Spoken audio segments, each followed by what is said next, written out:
조합원들끼리 다툼이 많고 이견이 생기면 진행이 잘 안 됩니다. 그래서 주민들이 얼마나 똘똘 뭉쳐서 하나로 뭉쳐서 갈 수 있느냐가 가장 중요한 배점 요소가 되는 게 저도 공감이 돼요.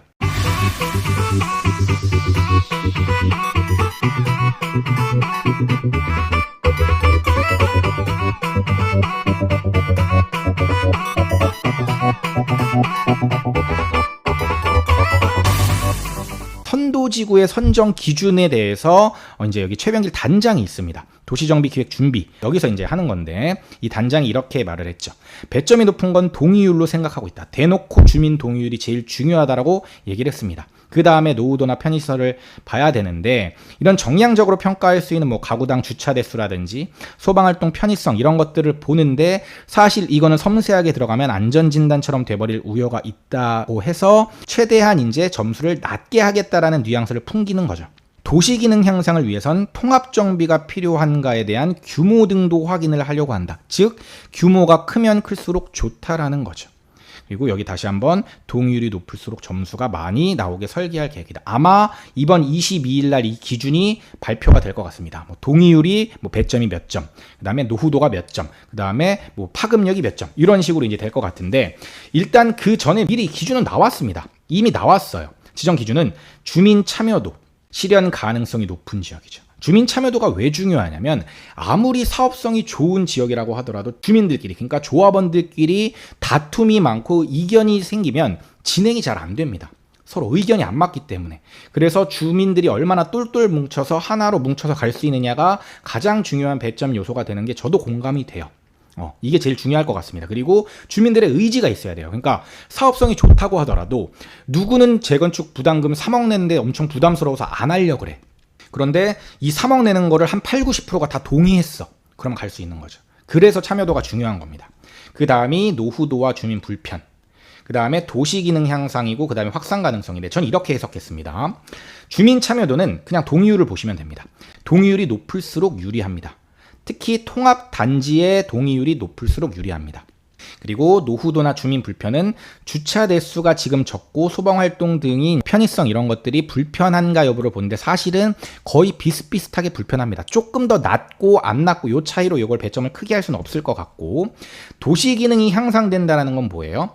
최대한 큰 세대수가 재건축이 된다라고 하면 거기에 맞는 기부 체납 같은 것도 할 거고 그럼 공원도 커질 거고 예를 들어 학교가 새로 생길 수도 있는 거고 분당 같은 경우는 그럴 확률이 적긴 하지만 어쨌든 인프라 같은 것들이 생기는데 도시기능 향상이 가장 도움이 많이 되잖아요. 그러면 규모가 크면 클수록 기부 체납의 비율도 커질 테니까 당연히 도시기능 향상에는 통합 재건축의 단지의 규모가 크면 클수록 유리하다라고 보시면 됩니다.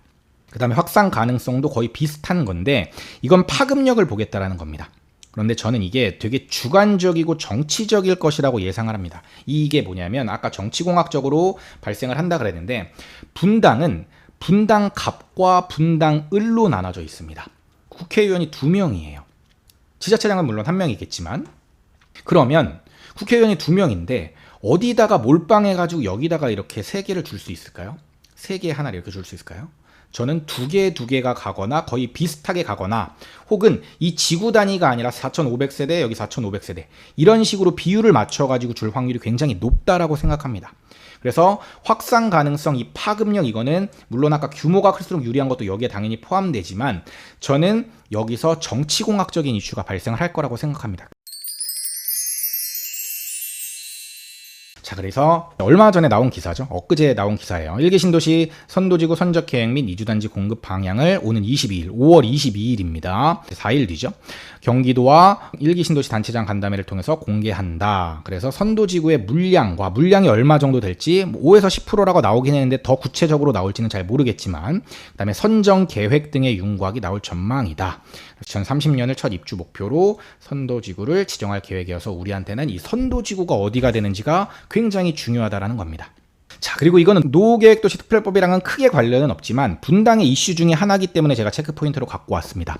분당은 이쪽에 이제 서울공항이 있기 때문에 이 고도 제한이 있습니다. 이거는 이제 고도 제한의 높이를 여기다가 이렇게 보여준 거예요. 이쪽이 공항이기 때문에 이렇게 가면 갈수록 고도 제한의 높이가 이제 더 높아집니다. 그러니까 즉 더 높게 지을 수 있다라는 겁니다. 그리고 지금 요 색깔로 표시된 여기 2구역, 이게 2구역입니다. 그리고 여기가 6구역이에요. 그래서 이 2구역에 속하느냐 6구역에 속하느냐에 따라서 고도 제한이 달라집니다. 여기 보시면 여기는 180까지 있죠. 여기 같은 라인에서 여기는 116밖에 안 되는데 여기는 180까지 지을 수가 있다라는 거예요. 그런데 재밌는 게 뭐냐면 이게 이제 MB 정부 때 롯데타워를 이제 활주로를 약간 서쪽으로 틀었습니다. 그러면서 예전에는 약간 요 방향으로 이렇게 돼 있었거든요. 요렇게. 그런데 요게 이만큼 이렇게 가면서 요 단지들이 수혜를 받습니다. 그런데 그때는 예상하지 못했지만 지금 이렇게 되니까 요쪽에 있는 아름마을이나 이런 데들이 수혜를 많이 본 겁니다.